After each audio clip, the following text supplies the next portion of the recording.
Ils amènent Jésus au lieu dit Golgotha. Alors ils le crucifient. C'était la 3e heure lorsqu'on le crucifia. L'inscription indiquant le motif de sa condamnation portait ces mots : le roi des Juifs. Avec lui, il crucifie 2 bandits, l'un à sa droite, l'autre à sa gauche. On est toujours dérouté quand on lit la Passion de Jésus, même si on connaît déjà l'histoire. On est dérouté parce que l'Évangile en fait d'une certaine façon une description qu'on pourrait presque appeler une description clinique.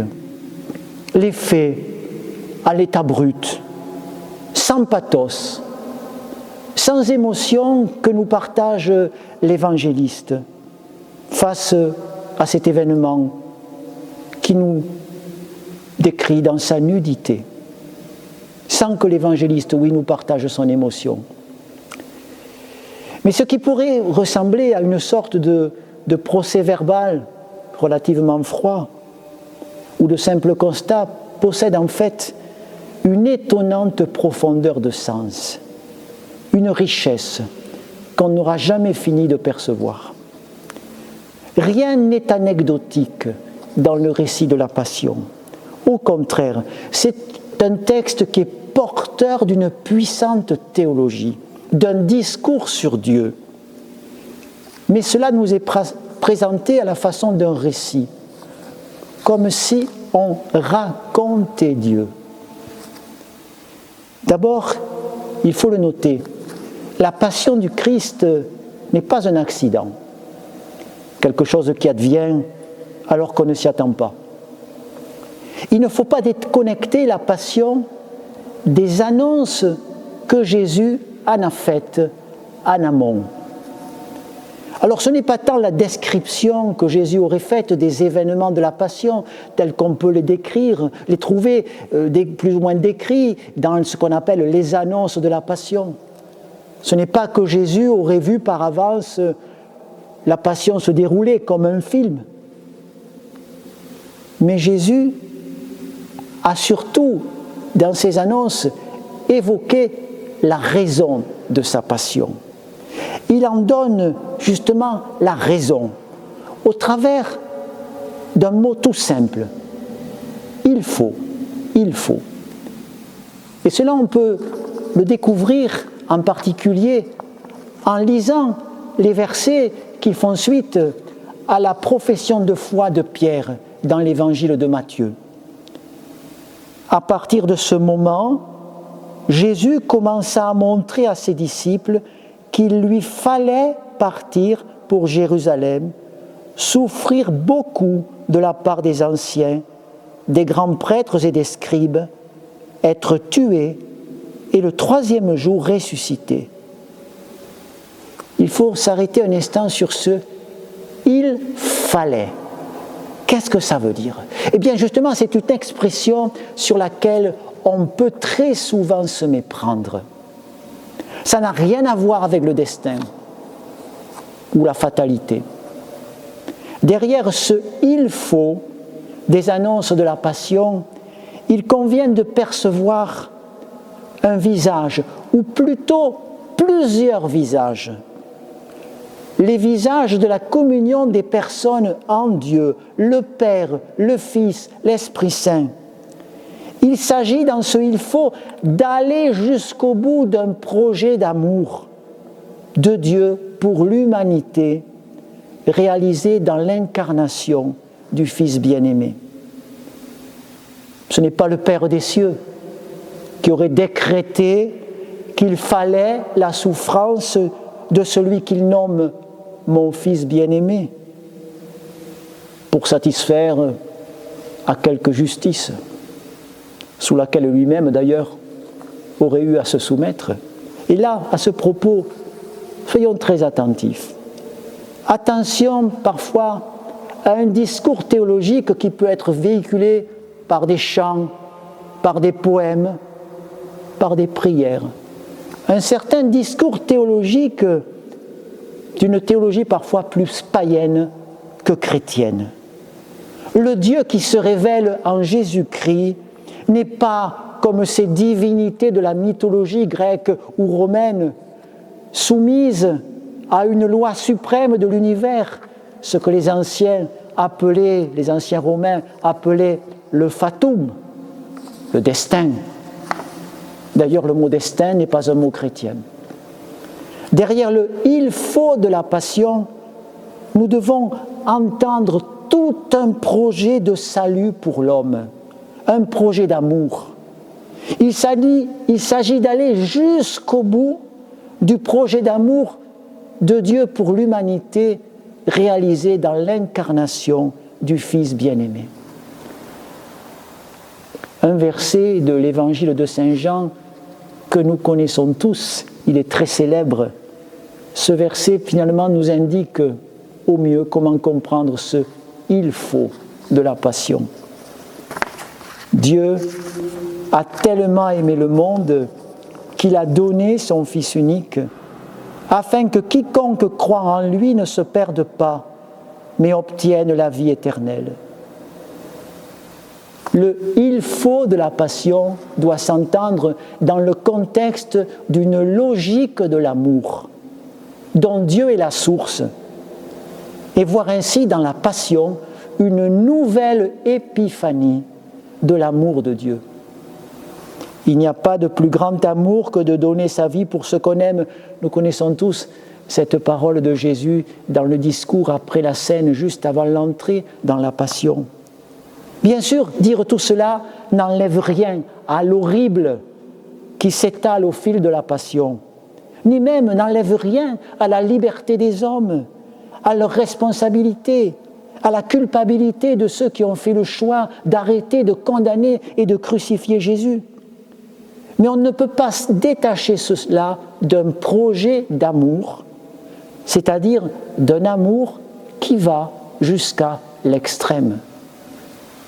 Le « il faut » de la passion s'entend par rapport à l'extrême de l'amour. Jésus, lui qui avait aimé les siens, qui étaient dans le monde, les aima jusqu'à l'extrême. Là aussi, nous connaissons tous cette phrase de l'évangile de Saint Jean qui est comme une clé de lecture pour lire le récit de la Passion.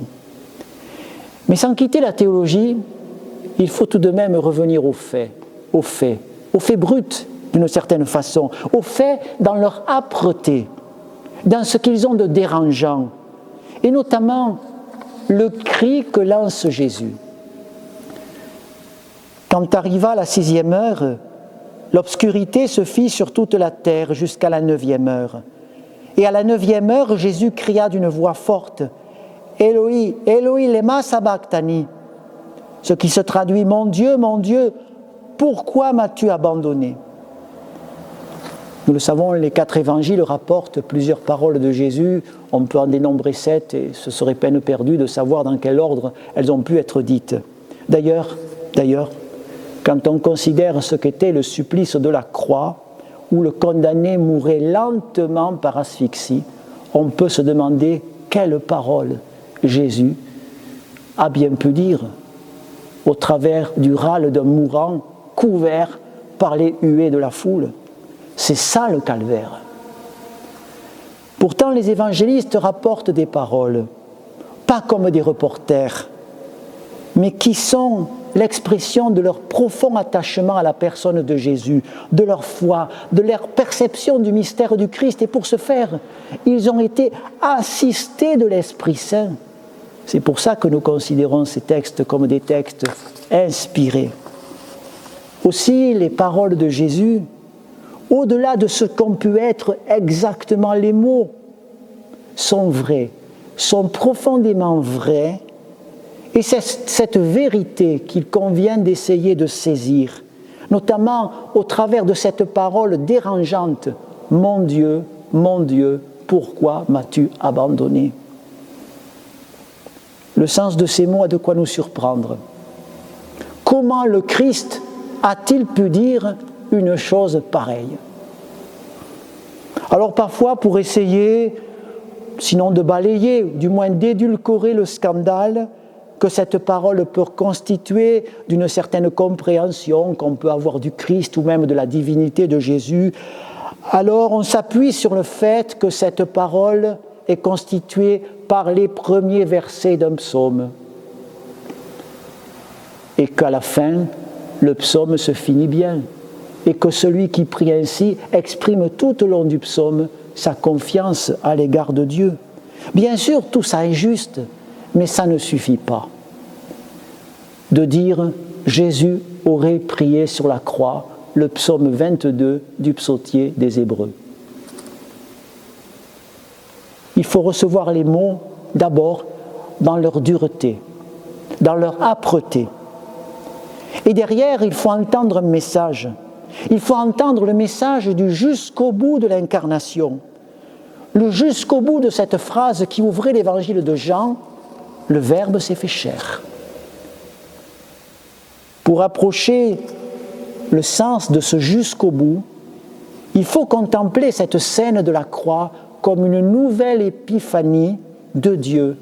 Et on pourrait le faire en mettant en vis-à-vis, d'une certaine façon, le calvaire et le baptême de Jésus. Nous avons affaire ici à une nouvelle épiphanie à la croix. Comme en ouvrant l'évangile de Marc, nous avions affaire à une épiphanie. Mais ici, on pourrait dire, nous avons affaire en quelque sorte à une épiphanie en creux, si l'on peut dire. Une épiphanie sur le Christ, sur Jésus, mais aussi sur Dieu lui-même. Remarquons une chose par rapport au baptême. Ici, au calvaire, les cieux ne s'ouvrent pas. Au contraire, c'est la ténèbre, c'est un ciel de nuit au-dessus de la tête de Jésus. Ici, il n'y a pas de voix céleste qui se fasse entendre. C'est le silence de la voix du Père et les cris d'insultes lancés à Jésus. Et à cette voix du Père qui avait déclaré au tout début de l'Évangile « Tu es mon Fils bien-aimé »,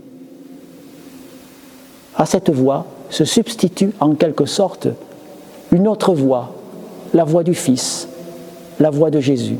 « Mon Dieu, pourquoi m'as-tu abandonné ?» L'évangile de Marc s'ouvrait par la voix du Père des cieux. Il se clôture au moment de la Passion par la voix du Fils.